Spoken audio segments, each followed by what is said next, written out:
Всем привет! Вы на канале Польза.нет, меня зовут Саня, и здесь только подробные обзоры и долгие стримы. И сегодня, вопреки всему и несмотря ни на что, я сделаю для вас топ-10 смартфонов, по моему мнению, самых выгодных в покупке на распродаже. Не обязательно это 11.11, может быть, вы смотрите это на Черную пятницу. И, разумеется, здесь будут смартфоны, которые чаще всего появляются на распродажах. И когда они в ритейле стоят космос, в магазинах они стоят выгодно.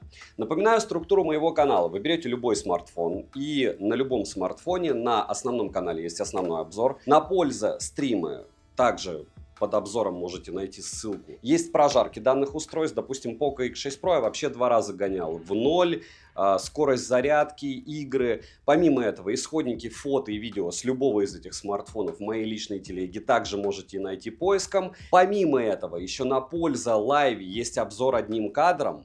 Это когда я 10-15 минут рассказываю об устройстве, снимая на его основной модуль. И вот это все вкупе потом вытекает у меня в соотношение цена-качество. После этого я, соответственно, сделал этот топ. В топе не важно, кто на каком месте, потому что абсолютно разных ценовых категорий устройства, начиная с супер топового, по мне, это Poco M6 Pro, как не смешно, и заканчивая с сомнительными устройствами, допустим, это Honor 200, потому что когда ты смотришь на его спеки, ты думаешь, какого лешего я должен платить больше тридцатки за него, с одной стороны. С другой стороны, ты прекрасно понимаешь после тестов, видео, съемки, фото и сравнения с другими устройствами, что вроде бы даже ничего. И повторяюсь, это топ по устройствам, которые я все рекомендую, и они здесь, потому что их реально купить на распродажах, на площадках, в основном на Алишке, очень выгодно относительно ритейловского ценника и даже относительно какого-нибудь Авито. Тем более на Авито вы еще платите за доставку, неизвестно кто. Не забываем подписываться на этот канал с колоколом, писать в комментариях, на что бы вы еще хотели увидеть обзор. Еще топы на канале будут вот сейчас свежие под распродажу 11.11. Это топ умных часов до 10 тысяч рублей, топ умных часов свыше 10 тысяч рублей и топ беспроводных наушников до 10 тысяч рублей 2024 года. Так что ознакомливайтесь, если вам интересно. Все это я тестировал, у меня обзоры на канале ежедневно, 95%, если не 99% этих процентов устройств я покупаю. Те, кто следят за моей личной телегой, вы видите все эти движения. Что-то купил, что-то продал, что-то утонуло, допустим, Vivo X100S. В конце я расскажу, почему то или иное устройство и с каким ценником я его рекомендую приобретать в моем топе. Смотрим. 10 место — это Xiaomi X6 Pro, как раз который я разыгрываю ежемесячно. Данный смартфон поставляется с комплектом, в который входит сам смартфон, силиконовый чехол, блок питания на 67 Вт, кабель для зарядки с USB-A на USB-C, ключ для прорезиненного слота под 2 сим-карты, но карту памяти запихать сюда, разумеется, нельзя. Габариты смартфона 165 на 75 на 8,5 мм, а вес 190 граммов. В продаже есть 3 расцветки, это черная, белая и базовая желтая. Тыльная часть выполнена из пластика, как и рамка, а в желтой расцветке тыльная часть выполнена из веганской кожи. Защита от воды, влаги и пыли заявлена у нас по стандарту IP54. Далее ИК-порт в наличии, а вот мини-джека здесь нет. Звучание в данной модели стерео с поддержкой Dolby Atmos, сертификацией Hi-Res Audio и Audio Wireless, динамики громкие, качество звука за эти деньги хорошее, но перекос присутствует. Между верхним и нижним динамиком вибромотор линейный по PASIX, средний тоже по качеству, учитывая стоимость обычный, но настраиваемый. Список поддерживаемых аудиокодеков хороший, Bluetooth, к слову, установлен в версии 5.4, это прям супер. Летим дальше. Смарт оснащен Crystal Res 1,5K Flow AMOLED DOT дисплеем на 6,67 дюйма с разрешением 2712 на 1220 пикселей и защитой Corning Gorilla Glass 5 версии. Рамки не громадные, что можно сказать и про подбородок, но он есть. Плотность пикселей 446 ppi, что хорошо, по моим замерам яркость на 100% выдает 900 люксов Smart, а с включенной автоматической яркостью 1600 люксов. Очень неплохо, но плюс-минус все как у всех. Установлен здесь датчик внешней освещенности на 360 градусов, частота обновления экрана максимум 120 Гц, частота дискретизации мгновенного касания в турборежиме 2160 Гц, показатели шума выше 12% не поднимаются, полноценный Always On дисплей отсутствует, только 10 секунды. Ведь должны Xiaomi показывать, что это не супер флагман. Хотя у тех же Realme в том же бюджете полноценные AOD. Далее, разблокировать экран можно при помощи сканера отпечатков пальцев, расположенного под экраном распознаванием лиц и стандартными способами разблокировки. Сканер отпечатков пальцев работает неплохо, довольно быстро, но промахи проскакивают. Завести можно до 5 отпечатков, но от меня всегда Xiaomi минус за то, что можно завести 5 раз один и тот же отпечаток. Для вас это может быть плюсом. Распознавание лиц срабатывает стабильно хорошо, биометрические данные можно зарегистрировать до 2 лиц. Летим дальше. Процессор здесь MediaTek Dimensity 8320 Ultra с техпроцессом 4 нанометра с 8 ядрами. Максимальная частота у него 3,35 ГГц. Графический процессор Mali G615 MP6, интерфейс HyperOS на базе Android 14 версии, оперативная же память LPDDR5X и доступна на выбор 8 или 12 ГБ. Внутренняя же память UFS 4.0 на выбор 256 ГБ или 512 ГБ. Притом чаще всего почему-то на распродажах на 512 ГБ и на 12 ГБ оперативы. Зато выгодно обычно продают именно максималку. Для игр используется технология Wild Boost версии 2.0, по связи поддерживается Wi-Fi 6 серии, все необходимые бенды на борту, у меня смарт-связь ловил хорошо. Датчик приближения работает плохо, он здесь виртуальный, это факт, можно его настраивать, кого-то это дело устраивает, кого-то бесит, я из тех, кого это дело бесит. Так что будьте морально готовы, если вы знаете, что такое виртуальный датчик приближения, то милости прошу. Xiaomi на этом экономит, мне кажется, для того, чтобы у них не было идеальных смартфонов, потому что это основной его минус. NFC поддерживается, MirrorPay встает без проблем, GPS показывает точность до 1 метра, что стандартно для Dimensity, но, повторяюсь, по мне, 3 метра от Qualcomm намного точнее. Далее, емкость аккумулятора 5000 мАч, смарт поддерживает быструю зарядку на 67 Вт, беспроводной зарядки, разумеется, нет, как и реверсивной. В смартах третьего эшелона, всякие там Infinix, Tecno и подобное, есть беспроводные зарядки даже в эти деньги. Но у них ПО не волшебное. Заряжается он от родного адаптера питания от 0 до сотки в среднем за 55 минут, при просмотре видео на YouTube уходит в среднем 5%, в Genshin Impact 18%, а в PUBG New State 24% заряда. Напоминаю, что его я гонял в прожарке, притом 2 раза на канале Польза стримы. Как он вел себя в играх, можете посмотреть. Блок камер с тыльной части имеет основной сенсор на 64 мегапикселя с оптической стабилизацией, но мы помним, что апертура 1.7 и максимальное разрешение для видеосъемки 4К 30 FPS не делают его фото и видео флагманом, просто-напросто цифры красивые. А так смотрим на примеры, потому что даже не важно, какой здесь сенсор, а важно, как ПО отрабатывает с этим сенсором. Сверхширик на 8 мегапикселей с углом обзора в 120 градусов, апертурой 2.2 и макросенсор на 2 мегапикселя с апертурой 2.4. Фронталка на 16 мегапикселей находится по центру верхней части экрана с максимальным разрешением для съемки видео 1080p 60 FPS. Море примеров в основном обзоре по ссылке в описании. Просто бешеное количество форумов посвящено этому смартфону. Его купило бешеное количество людей. Он нереально популярен, но скоро выйдет Poco X7 Pro. Минусы: нет мини-джека, нет места в слоте под microSD, плохо работает датчик приближения, это основной минус. И иногда смартфон перегревается, система подвисает, но это происходит редко. Poco X6 был лучшим смартфоном в моем топе 2024 года до 20 тысяч рублей, но на данный момент в этом топе я ставлю его на 10 место. Почему? Потому что вы его практически всегда можете купить по распродаже. То есть у него такое ощущение, что стандартная цена вот эти 19-21 тысяча. И мы четко понимаем, что послезавтра у них выйдет новая модель, и, возможно, там будет с датчиком приближения никаких проблем не будет, или камера получше. И, в общем, ждем новинку, а он уже потихонечку уходит в лето.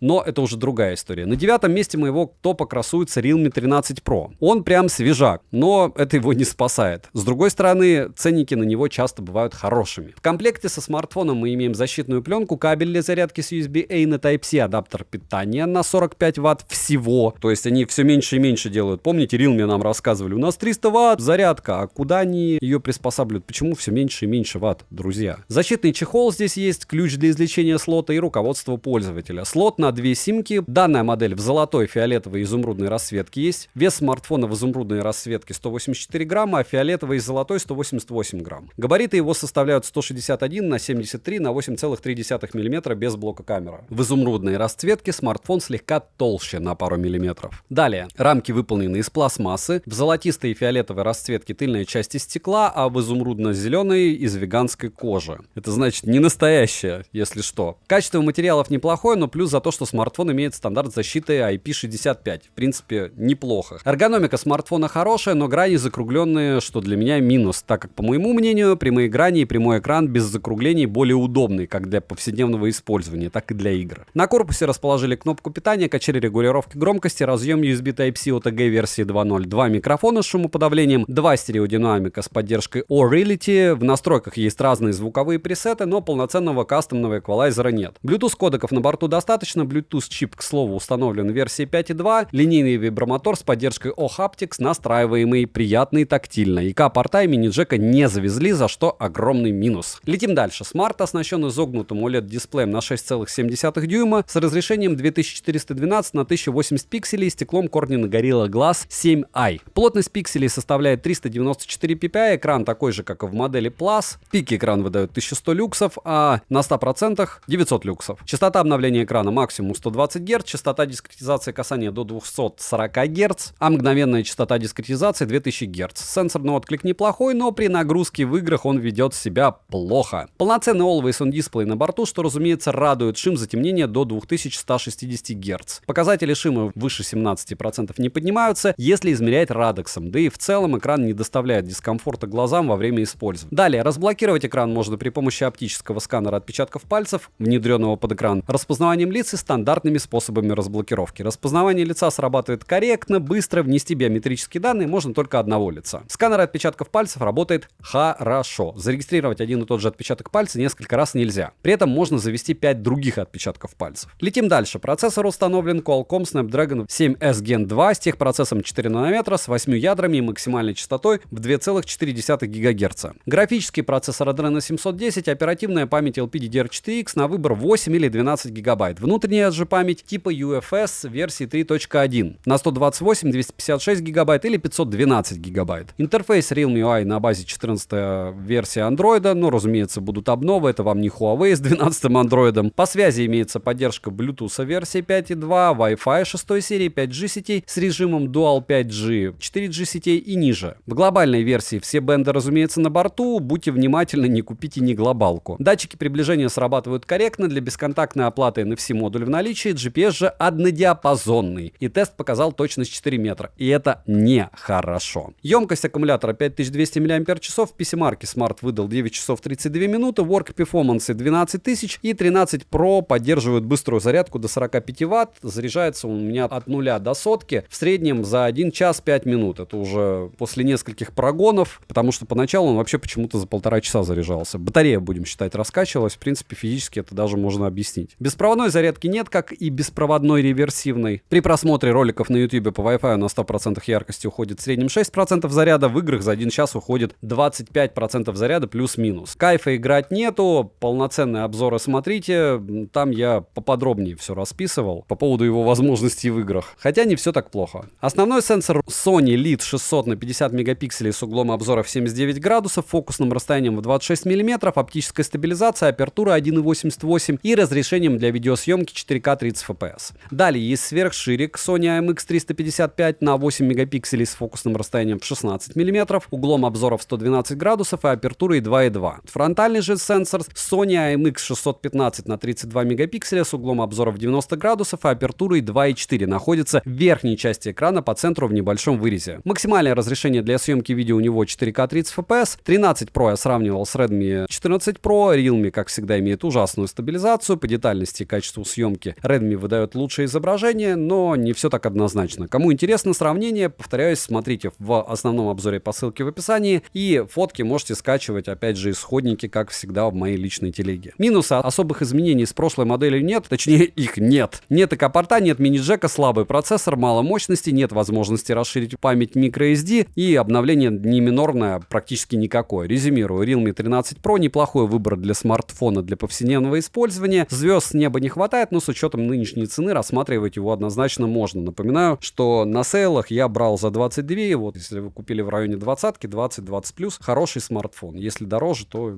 целесообразность улетает. Почему? Потому что очень много конкурентов. С другой стороны, здесь датчик приближения, хотя бы не виртуальный, а физический, скорее всего, он работает нормально, и за это огромный плюс Realme. Еще много всяких плюшек, о которых вы слышали в ролике, поэтому он выше, чем Poco. И плюс он новее. У Poco все-таки X7 Pro будет конкурентом. Realme 13 Pro. На 8-м месте моего топа красуется OnePlus Nord 4. Почему? Потому что часто очень бывают очень приятные скидки, и это глобалочка. В комплекте со смартфоном чаще всего входит краткое руководство пользователя, сам смарт с наклеенной защитной пленкой, мягкий силиконовый чехол, фирменный кабель для зарядки с USB-A на Type-C, ключ для извлечения слота под 2 сим-карты, а вот карту памяти запихать возможности нет. Плюс в комплекте нет адаптера питания, но в некоторых модификациях есть, и обычно у нордов такая веселая штука, что через какое-то время начинают их продавать в подарок с зарядкой. Ну а зарядка сама по себе отдельно с кабелем будет 1003 минимум стоить, понимаете? Габариты Nord 4 составляют 163 на 76 на 8 мм без блока камер, а вес 200 грамм. Поставляется OnePlus Nord 4 в серой, зеленой и черной расцветке. Плюс за то, что в Nord 4 корпус выполнен из авиационного алюминия, да и в целом качество материалов хорошее. Собрана модель очень достойно, по эргономике тоже особых вопросов не возникло. В одной руке смартфон держать комфортно, грани прямые, из рук смартфон не выскальзывает. Далее на корпусе расположили экопорт, кнопку питания, качели регулировки громкости, микрофоны, разъем USB Type-C OTG версии 2.0 и даже механический переключатель режимов звучания, за что огромный плюс. Но вот мини-джека нет. Для выводов звука используются 2 стереодинамика и 1 разговорный, но перекос по громкости между 2 основными динамиками есть. То есть считайте здесь как полуторка. Качество звучания хорошее, ко всему в настройках можно найти некоторые функции для персонализации звука, что очень удобно и помогает. Вибромотор же здесь с поддержкой технологии Haptics, настраиваемый, качественный, и в эти деньги я считаю, что OnePlus запихивают себе лучшие вибро. Может быть, я не прав, напишите, может кто-то лучше встречал. Летим дальше. Смартфон оснащен AMOLED-дисплеем на 6,74 дюйма с разрешением 2772 на 1240 пикселей. Экран плоский, рамки не громадные и вырез под фронтальную камеру небольшой. Плотность пикселей 450 ppi, частота обновления экрана до 120 Гц. Удобно, что экран поддерживает технологию Aqua Touch для корректного отклика сенсора даже в случае попадания воды на экран. Яркость по моим замерам 1400 люксов, при этом на 100% экран выдает 750 люксов. Показатели шума выше 13% не поднимаются, если измерять радексом. Полноценный AOD в наличии. Разблокировать экран можно при помощи сканера отпечатков пальцев, внедренного в экран, стандартным распознаванием лиц и стандартными способами для разблокировки. Сканер отпечатков пальцев срабатывает отлично. Завести можно до 5 отпечатков, один и тот же отпечаток пальца завести нельзя, за что плюс OnePlus. Распознавание лица срабатывает стабильненько хорошо, и вынести биометрические данные можно только одного лица, что уже привычно. Хотя было бы приятно, чтобы они, как яблоки, допустим, добавили разблокировку в очках или в другом образе. Летим дальше. Процессор установлен Qualcomm Snapdragon 7 Plus Gen 3 с техпроцессором 4 нанометра с 8 ядрами и максимальной частотой 2,8 ГГц. Графический процессор Adreno 732, оперативная память LPDDR5X на 8, 12 или 16 гигабайт. Внутренняя память UFS 4.0 на 128, 256 или 512 гигабайт. Система Oxygen OS на 14 версии на базе Android 14 версии. Также модель использует нейросетевой интеллект Qualcomm iEngine. По связи есть поддержка Wi-Fi 6 серии, 5G сетей, 4G сетей и ниже. Для 4G сетей все бенды на борту. Поддержки eSIM, разумеется, нет. Датчик приближения работает исправно. Bluetooth чип установлен в версии 5.4. Список аудиокодеков неплохой, NFC-модуль для бесконтактной оплаты в наличии. GPS-тест в городских условиях показывает точность до 4 метров, что стандартно для Qualcomm, но GPS однодиапазонный. Далее, емкость аккумулятора 5500 мАч, PC-марки смартфон выдает 9 часов 46 минут, Work Performance 15585 баллов. Смарт поддерживает максимальную мощность зарядки до 100 Вт. По моим тестам смартфон заряжается от 0 до сотки с родным адаптером питания в районе 32 минут. Беспроводной зарядки не завезли, как и беспроводной реверсивной зарядки, разумеется. За час просмотра же роликов на YouTube уходит в среднем обычно 5% заряда, в играх уходит в среднем 30% заряда. Как он живет в играх, смотрите, повторяюсь, польза стримы, прожарку его. Не все так просто всегда у смартфонов. Почему-то только у Honor было хорошо 200. Основной сенсор, переходим к камерам. Sony Lead 600 на 50 мегапикселей с фокусным расстоянием в 25 мм, апертурой 1.8 и оптической стабилизацией. Максимальное разрешение для съемки видео у него с основного сенсора 4К 60 FPS. Также есть сверхширик Sony IMX355 на 8 мегапикселей с апертурой 2.2 и углом обзора в 112 градусов. Улучшенная стабилизация работает в разрешении 1080p 60 FPS и ниже. С фронта же установлен сенсор Samsung S5K3 P9 на 16 мегапикселей с фиксированным фокусом и апертурой 2.4. Максимальное разрешение для съемки видео у фронталки 1080p 30 FPS. Смарт не идеален по возможностям фото и видеосъемки, и в сравнении со смартфоном 14T OnePlus сливает по мне довольно часто. Опять же, смотрим полноценный обзор и делаем выводы. Минусы: нет возможности расширить ПЗУ, нет мини-джека, плохо оптимизированный расход заряда. Резюмирую: OnePlus Nord 4 хороший выбор для тех, кто хочет попробовать смартфон от этого бренда на кислороде. Да, можно приобрести и дешевле модели, что будет разумнее, но если вам необходимо сразу иметь что-то более адекватное в глобалке с неплохой автономностью, неплохой производительностью, прошу любить и жаловать. Норды иногда делают плохое, но Nord 4 хорош, по мне. У кого-то были проблемы со связью, это был один блогер, пользователя я такого не встречал. У меня, у Норда, люто глючил тач. Не глючил бы, он бы был выше. На 7-м месте моего топа красуется Xiaomi 14T. Тоже такой специфичный смартфон, хотя вроде очень крутой. В комплекте, помимо смартфона с наклеенной защитной пленкой, разумеется, находится силиконовый чехол, кабель для зарядки с USB-A на Type-C и ключ для прорезиненного слота под 2 сим-карты. Карту памяти, разумеется, запихать нельзя. Блока питания в комплекте нет. Габариты смартфона 160 на 75 на 9,6 мм, а вес 197 граммов. В продаже есть черная, титаново-серая, голубая, лимонно-зеленая расцветки. В последней расцветке тыльная часть выполнена из искусственной кожи, в остальных же расцветках крышки из стекла, а рамка пластиковая. Сборка неплохая, материалы тактильно приятные. Ко всему есть защита по стандарту IP68. На корпусе расположена кнопка питания, качели регулировки громкости, разъем USB Type-C OTG версии 2.0, за что минус. Далее есть стикопорт, микрофоны и динамики. Но вот мини-джека не завезли. Звучание хорошее, но не топовое. Плюс, конечно же, за то, что есть предустановленные эквалайзеры и даже кастомный эквалайзер. Список аудиокодеков в целом неплох. Bluetooth чип версии 5.4, вибромотор линейный по оси X, мощный, но в данной ценовой категории не лучший. Настроить силу вибрации можно. Летим дальше. Xiaomi 14T оснащен AMOLED-дисплеем на 6,67 дюйма с разрешением 2712 на 1220 пикселей. Плотность пикселей 446 ppi, субфлагманская, пиковая яркость по моим замерам 1300 люксов. Это не космос. На 100% яркости он показывает 830 люксов, а с функцией дневной режим 1200 люксов. Частота обновления экрана максимум 144 Гц, а частота дискретизации касания 480 Гц. По поводу 144 Гц, понятно, что вы их не будете видеть практически нигде. Частота регулировки шима 3840 Гц. При измерении прибором Radex показатели шима выше 15% не поднимаются. При измерении прибором ТКА мы имеем около 60% на минимальной яркости, так что кому доверять, решать вам. Полноценный Always On дисплей в наличии. Далее разблокировать экран можно при помощи сканера отпечатков пальцев, расположенного под экраном, распознаванием лиц и стандартными способами разблока. Сканер отпечатков пальцев работает корректно, но промахи проскакивают. Завести можно до 5 отпечатков, но минус за то, что можно завести несколько раз один и тот же отпечаток, что уже привычно для Xiaomi. Распознавание лица срабатывает стабильно и хорошо, биометрические данные можно зарегистрировать до 2 лиц. Летим дальше. Процессор MediaTek Dimensity 8320 Ultra с техпроцессором 4 нанометра, с 8 ядрами и максимальной частотой 3,35 ГГц. Графический процессор Mali G615MC6, нейронный процессор MediaTek NPU 780. Интерфейс HyperOS на базе Android 14 версии, оперативная память LPDDR5X и доступна на выбор 12 или 16 гигабайт. Внутренняя память UFS 4.0 и на выбор 256 гигабайт или 512 гигабайт. Имеется поддержка Wi-Fi 6E версии, 5G сетей ниже, также можно завести eSIM. Для 4G сети все бенды на борту, датчик приближения работает хорошо и без особых нареканий. NFC поддерживает и MirPay встается без проблем. GPS-тест данной модели двухдиапазонный L1 плюс L5, за что плюс.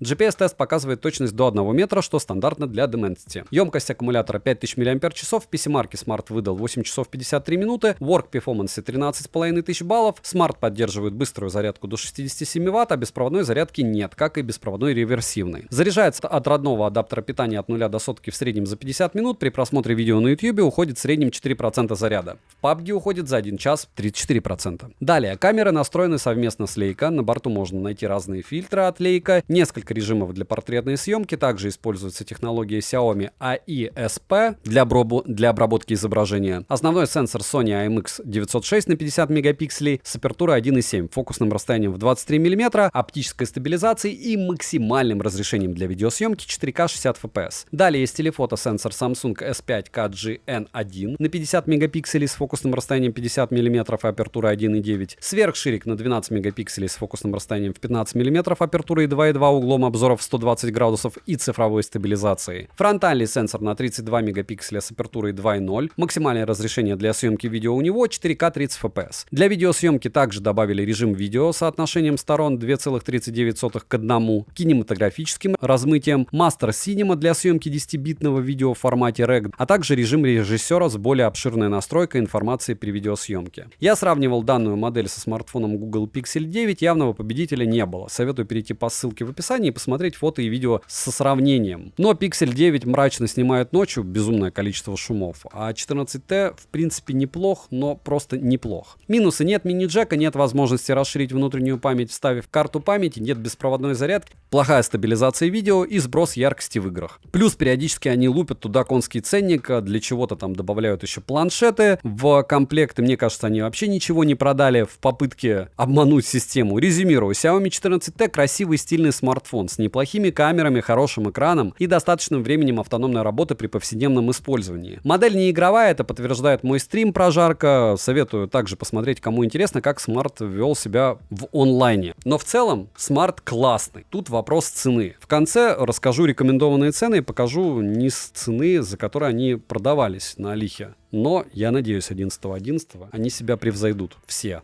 Тогда можно будет переделывать топ. Но пока только так. Так как они редко и плохо сбрасывают ценник, только 7 место. Но все равно покупать на селе очень выгодно его. На 6 месте моего топа красуется Poco M6 Pro. Да, его очень часто скидывают дешево. И почему он здесь и почему на 6 месте? Потому что это глобалка. И почему еще расскажу в конце. Ну, в коробке мы имеем краткое руководство, ключ для извлечения прорезиненного гибридного слота по 2 сим-карты или одну сим-карту и карту памяти до 1 терабайта. Также есть обыкновенный силиконовый чехол. Сам смартфон с наклеенной защитной пленкой, кабель для зарядки с USB-A на Type-C и блок питания на 67 Вт. Весит смарт 181 грамм, по поводу 67 Вт быстренько вспоминаем 9 место, там 45 Вт. Что-то как-то где-то пошло не так, дарил мне. Ладно, габариты у Poco M6 Pro составляют 162 на 75 на 11,8 мм с блоком камер. Poco M6 Pro можно приобрести в черной, синей и фиолетовой расцветке, тыльные части же выполнены из пластика с глянцевым покрытием. Рама также пластмассовая. Пластик, никакого, разумеется, металла. Это вам не Nord 4 весь в металле. Ценник-то в 3 раза ниже. Смарт имеет защиту от влаги и пыли по стандарту IP54, звучание стерео с сертификацией Dolby Atmos и HRS Audio, качество звука хорошее за свои деньги, настраиваемый вибромотор по оси X слабенький, что неудивительно, но не сказал бы, что он самый дешевый, что я встречал. Встречал я намного хуже. Poco M6 Pro оснащен Flow AMOLED дисплеем на 6,67 дюйма с разрешением 2400 на 1080 пикселей, Full HD+, плотность пикселей 394 ppi. То есть такая среднячковая, отличная плотность. Цветовой охват 100% DCI-P3, экран плоский, защищен стеклом Corning Gorilla Glass 5. По моим замерам экран выдает 814 люксов, а в пике 1300 люксов. Частота обновления экрана максимум 120 Гц, тач 2160 Гц. В тесте на частоту дискретизации касания экран показал неплохой результат, сенсорный отклик неплохой. Показатели шима иногда поднимаются до 20%,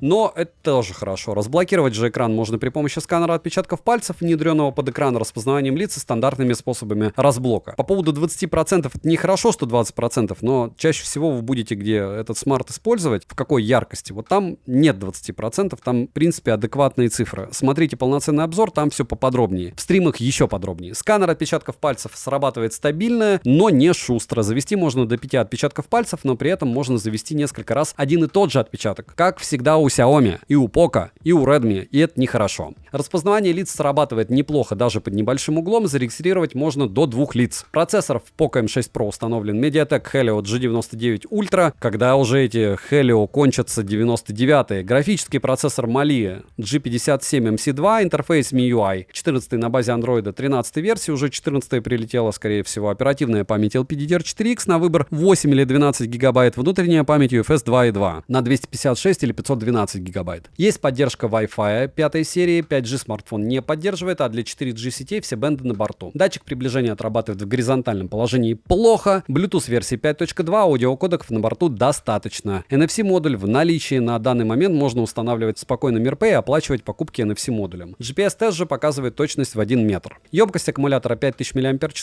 Смарт поддерживает быструю зарядку на 67 Вт, заряжается от 0 до сотки в среднем за 1 час 40 минут. За 1 час просмотра видео уходит 4% заряда, в PUBG New Status 20% за 1 час. В Poco M6 Pro Pro есть LED-вспышка, основной сенсор на 64 мегапикселя с апертурой 1.8, оптостабом и максимальным разрешением для видеосъемки 1080p 60 fps. Далее сверхширик на 8 мегапикселей с углом обзора в 118 градусов и апертурой 2.2. Плюс есть еще 2-мегапиксельный макросенсор с апертурой 2.4. Фронтальный сенсор на 16 мегапикселей с апертурой 2.4 и максимальным разрешением для видеосъемки 1080p 60 fps. Минусы: нестабильная работа датчика приближения, слабые результаты в тестах, проблемы с перекосом звука, слабые камеры и плохой вибро. Резюмирую, Poco M6 Pro имеет проблемы с датчиком приближения, как и все вот эти последние Poco. Да, вы не можете поиграть в современные игры с нормальным FPS и максимальной графикой, но он хорош. В долларовом эквиваленте этот смарт просто стоит копейки, когда на распродажах продается, и это самый-самый выгодный. Я его отнесу к среднякам, которые есть, потому что, допустим, тот же Redmi Note 14, он, не скажу, что лучше, а он свежее. И Poco вообще молодцы с этой моделью M6 Pro. Она закрывает все базовые потребности людей, которые хотят купить что-то хорошее за очень дешево. Ну и пятое место моего топа — Redmi Note 13 Pro Plus глобальной версии. У меня, кстати, с ним сын ходит. В комплекте мы имеем ключ для извлечения слота под 2 нано-сим-карты, краткое руководство, хороший силиконовый чехол, сам смартфон с наклеенной защитной пленкой, блок питания на 120 Вт и кабель для зарядки с USB-A на Type-C. Вес смартфона составляет 200 граммов, а габариты 161 на 74 на 9 мм. В продаже есть белая расцветка, черная и фиолетовая с вставками из разных цветов. К сожалению, рама выполнена из матового пластика, а не из металла. Тыльная часть же стеклянная. Собран смартфон хорошо, особых претензий к качеству материалов у меня нет. Ко всему, смартфон имеет защиту от влаги и пыли по стандарту IP68, ИК-порт в наличии, а вот мини-джека нет. Стереодинамики установлены с поддержкой Dolby Atmos, для беспроводных устройств Bluetooth кодеков достаточно, а Bluetooth-чип установлен в версии 5.3. Вибромотор линейный по оси X, тактильно приятный и настраиваемый. Смартфон оснащен Crystal Res AMOLED 1,5K дисплеем на 6,67 дюйма с разрешением 2712 на 1220 пикселей и защитой Corning Gorilla Glass Victus. Экран изогнутый, рамки небольшие, как и подбородок. Плотность пикселей 446 ppi, результаты замеров шима хорошие, выше 20% шим не поднимается. Пиковая яркость 1800 нит, частота обновления экрана максимум 120 Гц. А в настройках можно включить автоматический режим или меньше частоту. Мгновенная частота дискретизации при касании 2160 Гц. Always on Display в наличии, только 10-секундный. Разблокировать экран можно при помощи сканера отпечатков пальцев, внедренного под экран, распознаванием лиц и стандартными способами разблокировки. Завести можно до 5 отпечатков пальцев, сканер работает хорошо, но изредка проскакивают промахи, что можно сказать и про распознавание лица. Удобно, что можно зарегистрировать биометрические данные двух лиц. Процессор MediaTek Dimensity 7200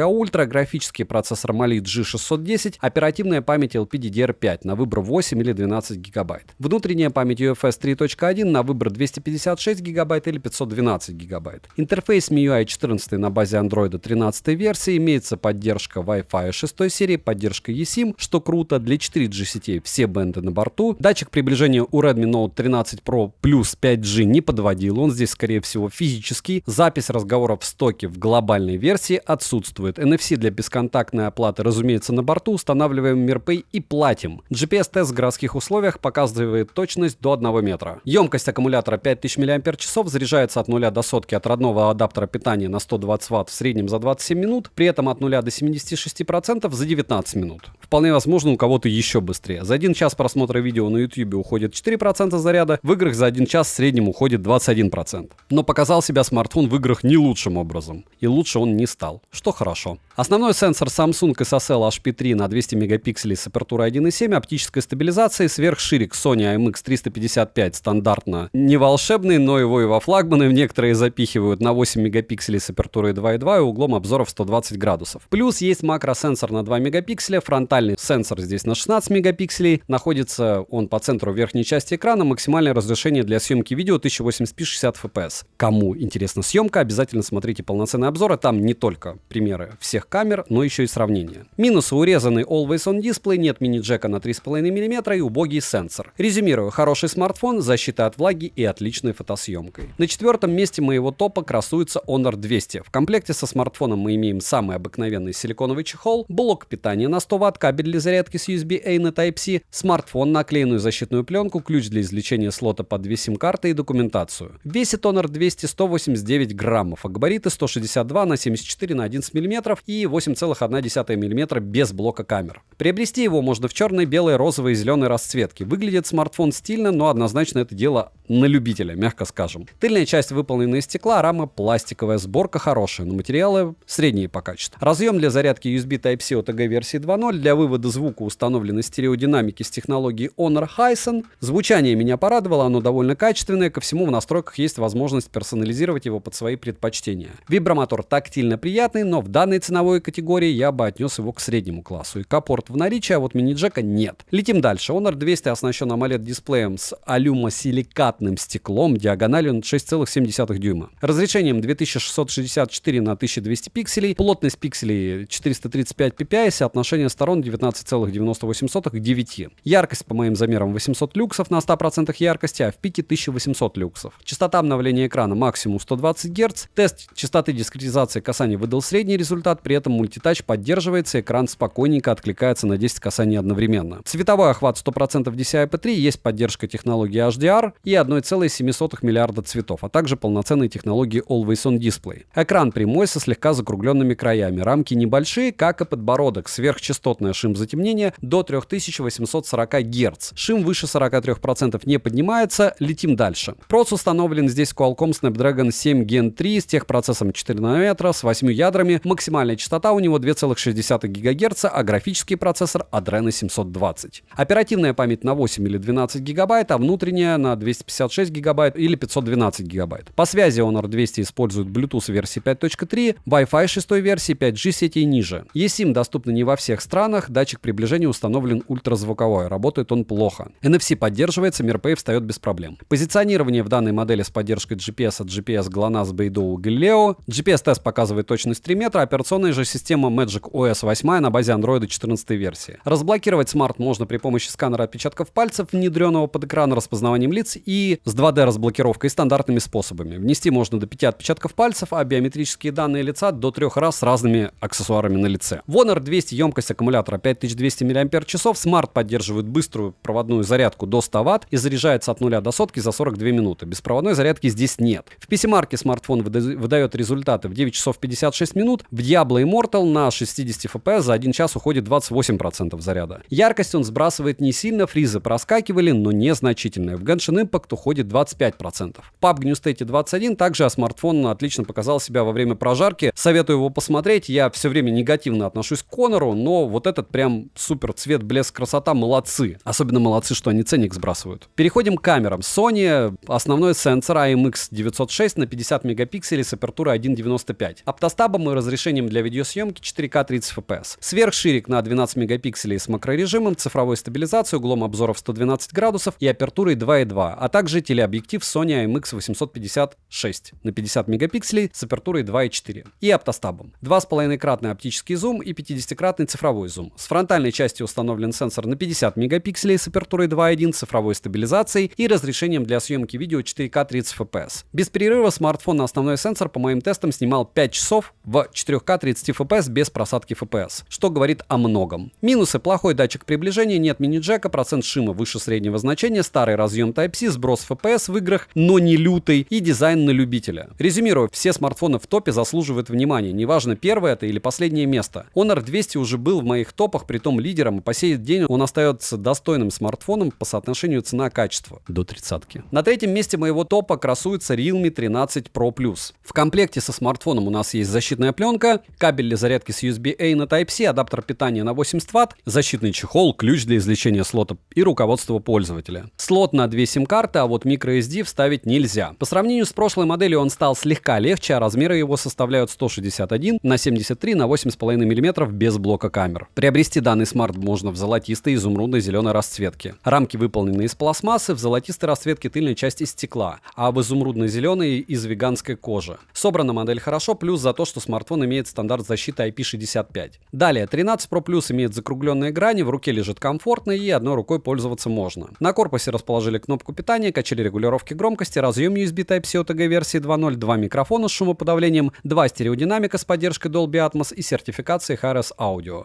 ИК-порта и мини-джека не завезли. В настройках есть разные звуковые пресеты для кастомизации звучания, качество звука неплохое, но кастомного эквалайзера нету. Bluetooth кодеков на борту достаточно, линейный вибромотор с поддержкой haptics настраиваемый и тактильно приятный. Летим дальше. Смарт оснащен изогнутым OLED-дисплеем на 6,7 дюйма с разрешением 2412 на 1080 пикселей и стеклом Corning Gorilla Glass 7i. Плотность пикселей составляет 394 ppi, по яркости в пике экран выдает 1200 люксов, на 100% 900 люксов. Частота обновления экрана максимум 120 Гц. Частота дискретизации касания 240 Гц, полноценный Always On дисплей на борту. Шим затемнения до 2160 Гц. Показатели шима выше 16% не поднимаются, если измерять радексом, а если измерять прибором ТК, то шим поднимается до 65%, но только на минимальной яркости. И в целом это средний результат. Далее, разблокировать экран можно при помощи сканера отпечатков пальцев, внедренного под экран, распознаванием лиц и стандартными способами разблокировки. Распознавание лица же срабатывает корректно и быстро. Внести биометрические данные можно только одного лица. Сканер отпечатков пальцев работает хорошо. Зарегистрировать один и тот же отпечаток пальца несколько раз нельзя, и при этом можно завести 5 других отпечатков пальцев. Летим дальше. Процессор установлен слабенький Qualcomm Snapdragon 7S Gen 2. Ничего они не поменяли. Техпроцессор 4 нанометра с 8 ядрами и максимальной частотой 2,4 ГГц. Графический же процессор Adreno 710, оперативная память LPDDR4X на выбор 8 или 12 ГБ. Внутренняя память типа UFS версии 3.1 на 128, 256 или 512 ГБ. Интерфейс Realme UI на базе Android 14 версии, по связи имеется поддержка Bluetooth версии 5.2, Wi-Fi 6 версии, 5G сетей с режимом Dual 5G, 4G сетей и ниже. В глобальной версии все бенды на борту. Датчик приближения срабатывает корректно, для бесконтактной оплаты NFC-модуль в наличии. GPS-тест показывает точность 3 метра. Далее, емкость аккумулятора 5200 мАч. В PC-марке смартфон выдал 8 часов 54 минуты, в Work Performance 13165 баллов. 13 Pro Plus поддерживает быструю зарядку до 80 Вт, заряжается от 0 до сотки за 40 минут. Беспроводной зарядки нет, как и беспроводной реверсивной зарядки. При просмотре роликов на YouTube по Wi-Fi на 100% яркости у экрана уходит в среднем 4% заряда. В играх за 1 час уходит в среднем 20% заряда. Но опять же, там не все волшебно. FPS не держится, в полноценном обзоре все рассказывал, смарт, мягко скажем, не игровой, и запаса у него, мягко скажем, нет в плане мощности на будущее. 700 тысяч баллов, он медленнее, чем даже Poco X6 Pro в многих задачах повседневных, хотя для многих он более симпатичен. Переходим к камерам, которые здесь, разумеется, лучше, чем у Poco. Sony Elite 701 на 50 мегапикселей с углом обзора 84,4 градуса, фокусным расстоянием в 24 мм, оптостабом, апертурой 1.88 и разрешением для видеосъемки 4К 30 FPS максимум, которое вы вряд ли будете использовать, потому что 30 FPS надо на штативе использовать. Далее есть перископический сенсор на 50 мегапикселей Sony Elite 600 с фокусным расстоянием в 73 мм, углом обзора в 32,8 градуса и апертурой 2.65, трехкратным оптическим зумом и оптической стабилизацией. Последний сенсор с тыльной части — это сверхширик на 8 мегапикселей с фокусным расстоянием в 16 мм, углом обзора в 112 градусов и апертурой 2.2. Фронтальный сенсор же Sony IMX615 на 32 мегапикселя с углом обзора в 90 градусов и апертурой 2.4. Находится он в верхней части экрана по центру, в небольшом вырезе все стандартно. Максимальное разрешение для съемки видео у него 4К 30 FPS. Сравнивал я эту модель со смартфоном Poco X6 Pro. Ночью Realme лучше справляется, чем Poco, если говорить о съемке на основные сенсоры, но не во всех локациях. Сверхширик лучше справляется у Poco. Вот такая магия. У 13 Pro Plus он снимает сильными шумами. Фронтальный сенсор детальнее работает у Realme, но стабилизация на основном сенсоре у Realme в 4К 30 FPS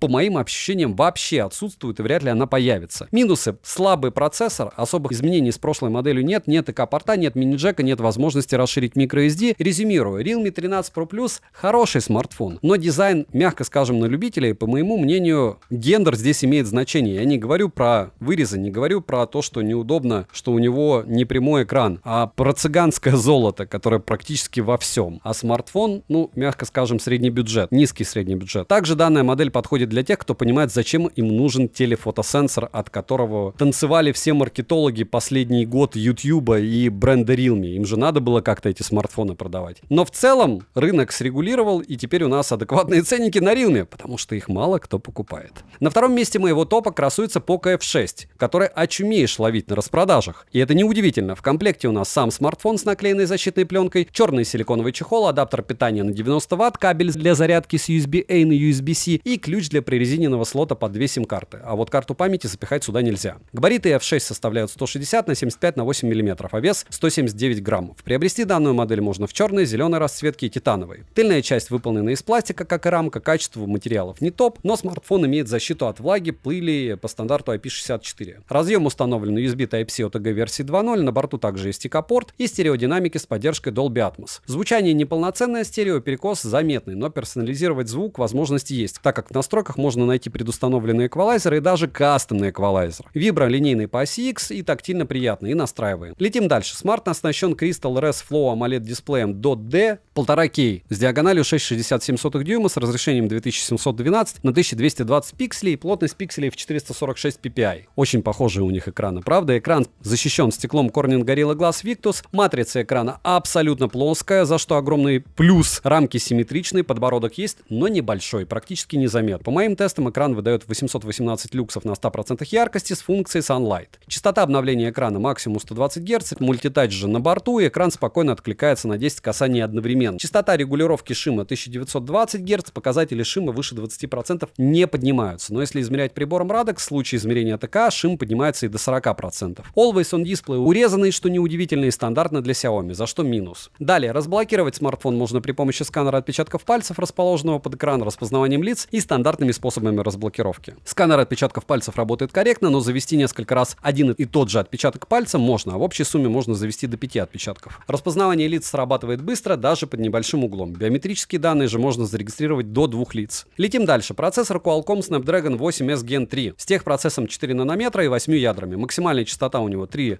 ГГц, графический процессор Adreno 735, оперативная память LPDDR5X доступна на выбор 8 или 12 ГБ. Внутренняя память UFS 4.0 на выбор 256 ГБ или 512 ГБ. Интерфейс же HyperOS на базе Android 14 версии. По связи имеется поддержка Wi-Fi 6E серии, 5G сетей с функцией Dual, 4G сетей и ниже. Поддержка eSIM отсутствует. Для 4G все банды на борту, датчик приближения работает плохо, при этом он виртуальный. За это второе место. Bluetooth версии 5.4, список аудиокодеков неплохой, все стандартные кодеки на борту, их много. NFC поддерживается, MirPay встает без проблем. GPS-тест показывает точность до 3 метров. Далее, емкость аккумулятора 5000 мАч, PC-Mark F6 выдал 9 часов 27 минут работы, это очень хорошо. Poco F6 поддерживает быструю зарядку до 90 Вт и, разумеется, беспроводной зарядки здесь нет. Зажали. Заряжается от родного адаптера питания с включенной функцией быстрой зарядки от 0 до сотки за 44 минуты. При просмотре видео на YouTube уходит в среднем 4% заряда, в играх за час уходит 25%. Напоминаю, что прожарки можно посмотреть на лайв-канале в записях, исходники в моей личной телеге, а в полноценном обзоре можете посмотреть всякие сравнения по той же съемке. Яркость сбрасывает смартфон до 3,5 люксов, а сброс FPS незначительный, но есть. С другой стороны, заявленное время без подвисаний смартфон не вывозит. Играть можно, но не супер долго. В Antutu F6 выдал 1 393 000 попугаев, это значит, по мощности вам его хватит. Вот у меня до сих пор еще Poco F3 живой, к слову, на руках. И ничего там не подвисает. Storage тест показал космические 171 000. Poco F6 оснащен основным сенсором Sony IMX882, тот же лид 600 на 50 мегапикселей с оптостабом, апертурой 1.59 и максимальным разрешением для съемки 4К 60 FPS. Сверхширик IMX355 на 8 мегапикселей, плюс есть кольцевая LED-вспышка, фронтальный сенсор OV20B на 20 мегапикселей находится по центру верхней части экрана в небольшом вырезе. Максимальное разрешение же для съемки видео у него 1080p 60 FPS. Плюс за то, что на фронталке есть 60 FPS, но минус за то, что нет 4К. С цветами F6 угадал, но цвет кожи уходит в красные тона. С светом работает смартфон неплохо, также у него довольно хорошая стабилизация по съемке. Минусы: проблемы с датчиком приближения, процессор тротлит, яркость сбрасывает, мини-джека нет, а вот неполноценный, и это просто стёб за такие деньги, и нет поддержки eSIM. Резюмирую, Poco F6 отличный выбор с учетом его цены на данный момент. Минусы и его болячки я перечислил, не буду тянуть и перейдем к лидеру данного топа. Как ни смешно, на первом месте у меня красуется Realme GT6, притом не китайской версии, которая по камере не волшебная, а именно глобалки. Понятно, что на лютых распродажах, но молодцы они. То есть, учитывая, как они дропнули ценник, понятно от того, что они не могли его продать. Получился смартфон очень даже крутой за эти деньги. В комплекте у нас силиконовый чехол, краткое руководство, ключ для извлечения слота под 2 сим-карты, сам смартфон с наклеенной защитной пленкой, блок питания на 120 Вт и кабель для зарядки с USB-A на Type-C. Габариты смартфона за 160 162 на 75 на 9 миллиметров и вес 199 граммов. И да, довольно забавно, что у меня полтопа это Realme, которых я не перевариваю по многим причинам. Но объективно то, что они, повторяюсь, часто косячат, делают какие-то космические ценники, это заставляет их дропать цену и со слезами на глазах продавать очень приличные устройства за адекватные деньги. Так вот, приобрести GT6 можно в серой и зеленой расцветке. Тыльная часть выполнена из стекла, а рамка пластиковая. Эргономика смартфона хорошая, собран смарт отлично, плюс есть официально заявленная защита по стандарту IP65. На корпусе расположена кнопка питания, качели регулировки громкости, два микрофона с технологией шумоподавления, ИК-порт и разъем USB Type-C OTG версии 2.0, за что минус, так как могли бы установить более свежую версию Type-C. Динамики настроены с поддержкой технологии O-Reality Audio, плюс сертификация HRS Audio, стерео неполноценная, то есть полуторочка, ну, все называют полноценным, но качество звука хорошее. TUS-чип установлен в версии 5.4, это круто. Вибромотор с технологией Haptics отличный, ко всему настраиваемый. Летим дальше. Смарт оснащен OLED 8T LTPO дисплеем от BOE с диагональю 6,78 дюйма, разрешением 2780 на 1264 пикселя, защитой Corning Gorilla Glass Victus 2, плотностью пикселей 450 ppi и частотой обновления экрана от 1 до 120 Гц. И ко всему можно настроить частоту обновления экрана отдельно для каждого приложения. Экран имеет слегка закругленные края и не особо большие рамки. По моим замерам, экран выдает в пике 1600 люксов. Частота дискретизации касания 2500 Гц,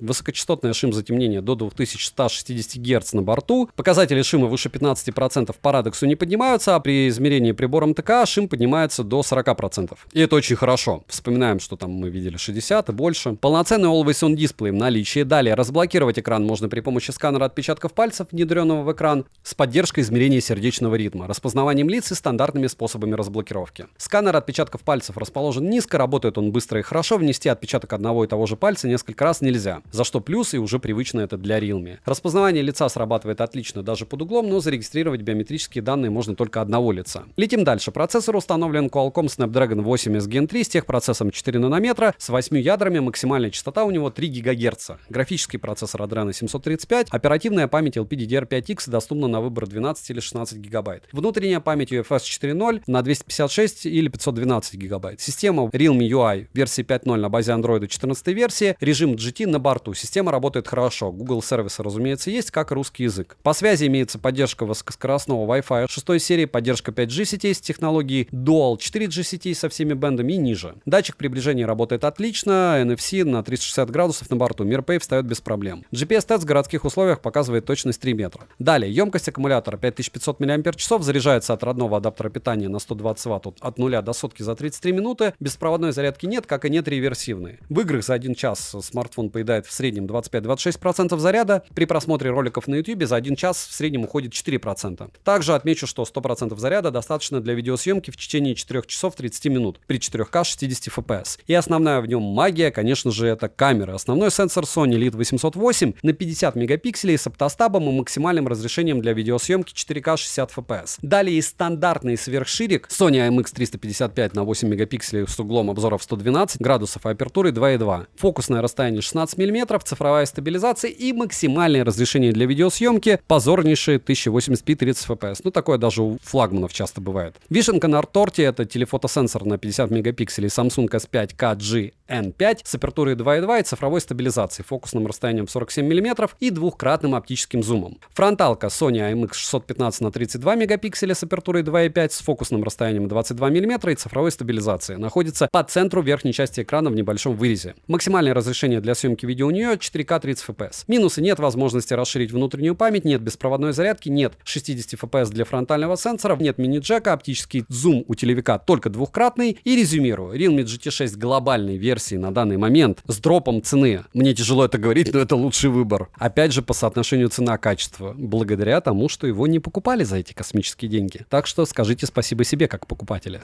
Резюмировать я бы хотел довольно долго и мучительно. Сейчас расскажу вам про рекомендованные цены и про то, насколько по мне стоит приобретать то или иное устройство, в какой ценник. Не забываем, почему здесь нет суперфлагманов, потому что свыше 20-ки вы платите еще 15% в России таможенные пошлины. Уже весомо, когда у тебя аппараты за 50, за 60 тысяч рублей, допустим, как те же Samsung или Xiaomi топовых версий. И там уже нужно смотреть либо на Яму, либо на Авито, либо какие-то другие пути. На Али очень редко можно купить супердорогие устройства, из-за этой таможенной пошлины выгодно. Плюс помним, что курс доллара был утрированно до 90, потом 90, и сейчас он уже сотка. В наличке можете посмотреть, 98,60, на момент издания обзора даже 99,40 был. То есть у нас за счет курса, курс просел больше, чем на 10%. И те цены, что я вам показываю, они были летом, и они в принципе из-за курса были на 10% дешевле. Так что если вы увидите тот же ценник, это круто. Ну вот смотрите, одни из самых лучших цен, это было 19 900, еще они продавали еще дешевле. Допустим, 19200 это Poco X6 Pro. Разумеется, если вы до 20-ки будете приобретать, скорее всего, вообще никакого налога вы платить не будете. Насколько это круто, это обычно. То есть Poco X6 Pro это самый распространенный смартфон на распродажах. Поэтому на 10-м месте его проще всего приобрести. Его иногда 12512 продают, иногда 8256. Но вы, опять же, подписываетесь на любую телегу скидок, можете на мою, на чью-нибудь еще. Вбиваете в поиске название устройства, и вот так вот списком 100 с лишним предложений было, начиная с 27, по-моему, тысяч рублей, и заканчивая вот 18 600 была самая низкая цена. Однозначно рекомендую, несмотря на все минусы, датчик приближения и еще какие-то вещи. Смотрите, на 9-м месте Realme 13 Pro, и там в определенном смысле разводняк. Почему? Потому что я его вообще за 22 с копейками покупал. Потом он был 23 500, потом его начали пиарить через блогеров, и он стал стоить каких-то космических денег. Realme это любят. То есть разослали его, разрекламировали, и потом они ценник в космос. Так вот, ориентировочная цена для 13 Pro, а это новиночка, пусть она от 12 Pro и сильно не отличается, по мне это 1022. То есть вы еще накидываете налог 300 рублей и в радости. Насколько это крутое устройство, решать вам. Мне не нравится экран водопад, мне много чего в нем не нравится, но повторяюсь, что на отдельное устройство смотрите обзоры полноценные, несколько их везде, всегда примеры фото, и оценивайте для себя, стоит ли это устройство своих денег. По мне 22 с копейками он стоит однозначно. То, что его там предлагают по 30, это сюр, то есть это какие-то бредовые цены, там 700 тысяч баллов в Antutu за что? Nord 4, вот он у меня, и у меня люто глючил тач, потому что металлический корпус, мне так кажется, у распаковки 2 паковки отваливалась связь, других, в принципе, претензий я к нему не видел. Но почему не видел? Наверное, потому что OnePlus это тоже душевные люди и умеют договариваться. В общем, ценник рекомендованный 31 600, это прям жир. Если вы увидите Nord 4 в районе 30-ки, 31-32, бегите, покупайте, не смотрите обзоры. Вот этот механический переключатель звука, это просто мечта.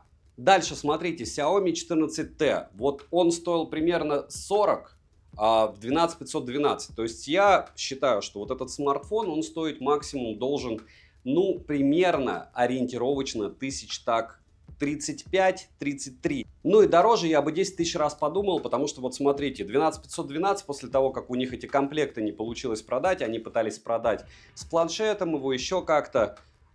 То есть для 8256 примерно 33-35 нормальный ценник. Если альтернативы есть, хотя бы тот же Nord, который мы только что обсуждали, но смарт достойный, крутой, и есть смысл его рассматривать к покупке в эти деньги. Дальше мой любимчик, Poco M6 Pro. Я показываю вам 13500, но он самый низкий ценник был 12200, притом это было давно, и я не думаю, что это когда-то повторится. Почему? Потому что вот 12400 я видел, еще, по-моему, дешевле кто-то умудрялся купить. В принципе, если вы будете еще использовать кэшбэки банка, какие-то там 20%, 500 рублей от 2500, еще там баллы, комбо, то может быть цена еще дешевле, но за 12500 это волшебный смарт. И все, что сейчас выгружается с 4 сотнями тысяч баллов в Antutu, ну это как Redmi Note 14, смысл его рассматривать, еще обзора нет на канале, но будет. Вот это прям нужна рабочая лошадка, это мечта. Не Poco X6, не Poco X6 Pro, потому что по большому счету это такой же смартфон, только вот на минималках. Разумеется, лучше Poco X6 какой-нибудь взять, которого у меня нет в топе, он обычно там стоит на самой лютой распродаже был 16, так хороший его ценник 17. Но Poco M6 Pro тоже прям цвет, блеск, красота. Хотя датчик приближения убивает все. Дальше смотрите, очень интересный смартфон, он у меня тоже часто был в разных топах, Redmi Note 13 Pro Plus. С ним у меня ходит сын, он ему очень рад, ему 11 лет. В играх это не супер цвет, блеск, красота, но очень хорошие фото, простая оболочка. И за 23, за 22 даже с копейками это отличный смартфон. Рабочая лошадка, которая хватит на года 2. Мне он нереально понравился, и я его рекомендовать однозначно могу. Следующим идет Honor 200, и он обычно там стоит 29, иногда опускался до 28. Что я могу сказать про него? Его я рекомендовать могу только потому, что я его тестировал капитально. Если ты смотришь на спеки, ты думаешь, за что такие деньги? За какие деньги бы я его брал? Я бы брал его не дороже 28. Почему? Потому что Honor не такой популярный бренд, как тот же Realme или Xiaomi. Говорите мне что угодно, откройте Авито, те, кто пытался продать что-то, они прекрасно знают, что это такое. У флагмана еще кое-как половину стоимости ты продашь, а вот такие всякие штуки, как Honor 200, нет. Honor 200 Pro пиарят из любого утюга, потому что он стоит космос, в эти деньги можно купить суперские смартфоны, и неважно, за сколько вы его купите, оптимизация на момент того, как я его тестировал, была шлак. У Honor 200 оптимизация была супер, ценник отличный, и его еще можно и в ритейле ухватить примерно в такие же деньги, вы будете рады. Хотя мне дизайн его не нравится, бренд мне не нравится, но объективно в такие ценники это отличный смартфон. Дальше Realme 13 Pro Plus, и когда вам рассказывают, что 13 Pro 30 это нормально, нет, 13 Pro Plus за 26 вот это нормально, если вы будете видеть. Все, что дороже, я бы подумал 10 раз. Почему? Потому что, опять же, телевик, вау, бежим, покупаем, от 12 версии ничем не отличается, дизайн относительный, потому что когда мы вспоминаем колхозное золото, вот у него в кружке, у меня лично ассоциативные ряды плохие. Ну, наверное, потому что я старый, потому что в 40 лет ты вспоминаешь вот это вот поддельное золото и думаешь, как я в смартфоне за 20 тысяч буду показывать, что он золотой, что ли? Ну, я не про кружки говорил, когда мне с дизайном Realme не по пути, скажем так. Но, с другой стороны, опять же, почему у меня такой телефон и такой цвет? Потому что самый дорогой, и все. Так что Realme 13 Pro Plus 25-26 тысяч рублей можно рассматривать. Дороже однозначно нет. И напоминаю, что они выше по линейке, чем Redmi 13 Pro Plus, потому что вышли значительно позже, там через полгода. Они уже 14 Pro собираются выгружать, то есть они там 3 линейки за 1 год выпустили номерные. Наверное, чтобы Redmi догнать. Следующий смартфон почти идеален, и проблема у него это Poco F6 в том, что вот он 28 800 стоил. Не в том, что его тяжело на распродажах купить, его реально редко выкидывают, потому что народ его сгребает. О том, что у него датчик приближения тоже глючит. То есть это супер классный смартфон. Мне он нравится по дизайну, потому как он работает. Да, у него какие-то глюки, но между, допустим, Honor 200 и Poco F6 я бы даже не думал, я побежал бы покупать Poco F6 за те же деньги. Но! Почему? Потому что его надольше хватит. Так вот, это я не пиарю Poco, это мой бы был выбор. 28-27 тысяч рублей, прям великолепный смартфон, очень тяжело купить, датчик приближения бесит. Следующая Realme GT6, и это глобальная версия, 33 тысячи рублей, если бы на момент издания обзора смарт бы стоил 33 тысячи, я бы ему оды хвалебные пел бы. Но прикол в том, что опять же Realme включили свою рекламную кампанию, народ это бесит, когда 500 тысяч блогеров облизывают какую-то железку, соответственно все такие посмотрели, пошли купили китайский вариант смартфона, потому что здесь 8S Gen 3, а в китайском 8 Gen 3, и он стоил на тот момент дешевле, то есть я его покупал за 34, когда глобалка стоила за 40. И сейчас в 33 тысячи рублей GT6 это просто великолепный смарт, уже достаточно оптимизированный, с суперской камерой. Однозначно могу рекомендовать. Молодцы, что они опять не повезло им с рекламой у Realme. Хотя, опять же, может, они и планировали за 33 продавать. Но за 33 это прям вау. Опять же, надеюсь, что вам повезет и вы его сможете приобрести в такие деньги. На первом месте он, потому что, еще раз повторяюсь, если бы они выгрузили его за нормальный ценник изначально, у меня бы было к нему другое отношение. Но они выгрузили его по какому-то космическому ценнику, плюс еще сейчас GT7 уже вышел. По идее, они, надеюсь, что будут его сливать, по-другому не сказать, за 32. Если дороже, смотрите еще 9 других мест. Не забываем подписаться на канал с колоколом, можете написать в комментариях, чтобы вы ставили бы в этот топ по дропу цены из того, что реально можно приобретать. Все эти 10 смартфонов я советую, по этим ценам, если вы купите минимум, вы в те же деньги сможете продать. Да, может быть будут какие-то временные проблемы, но Авито все съест со временем. Из самого непопулярного, разумеется, повторяюсь, что это Honor, Poco, Xiaomi, Realme. Они, может, и повисят, но обычно уходят. Напоминаю, что мой канал в основном построен так, что если вы посмотрите все про смартфон, чаще всего у вас отпадет желание его приобретать. Но это и хорошо, значит, он был вам не нужен. Но если вам какая-то железка нужна, идеальных вещей не бывает, бывают вещи с компромиссами. Так вот, если компромиссы вас устраивают, Рекомендованные цены, вот я сижу этим 24/7 только этим и занимаюсь. Покупаю, делаю обзоры, продаю. Я вам показал. Это не обзоры для перекупов, это, хотя они ими пользуются. Это обзоры для пользователей, которые вы приходите в магазин и какого-то лешего покупаете что-то в 2 раза дороже. Как мне говорят, а если сломается? Ну, Poco F6 купив за 19 тысяч, 2 штуки, это лучше, чем один за 30 с копейками, правильно? И если один сломается, ты сможешь его продать и все равно будешь в выигрыше. При том, что я не слышал, чтобы они прям так ломались. Повторяюсь, огромное спасибо за просмотр. Для меня это топ, это результат моей жизни годовой. Потому что вот 11.11, да, может быть, что-то не поменялось. Да, я там обозревал 100 смартфонов, и из них вот только 10 тех же самых. Сори, я не производитель, я обзорщик. И все, что надо, я вам подсветил. Конечно, можно подсветить какие-нибудь Meizu, распиарить какие-нибудь Tecno, но по моему опыту они менее выгодны. Допустим, Tecno и Infinix вы очумеете продавать в ломбарды. Если говорить про Meizu, то же самое. Honor у меня до сих пор висит, этот Magic 5, по-моему, или 6. Разумеется, максимальная ликвидность у Яблока, а бесконечная ликвидность у тех денег, которые вы не потратили, потому что распродажи будут всегда, ну и топ у вас под распродажи есть. Девайсам всем в топе от меня, да, огромное спасибо за просмотр, добра и удачи вам, дорогие друзья.